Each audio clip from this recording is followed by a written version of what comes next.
What's the meaning of cache?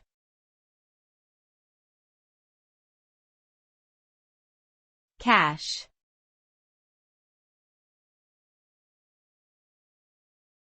Cache.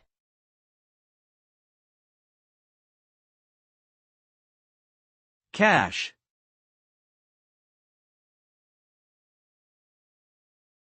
Cache.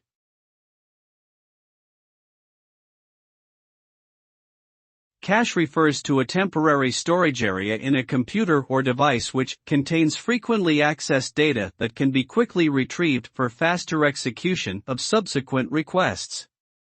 When a request is made, the computer first checks if the data is available in the cache.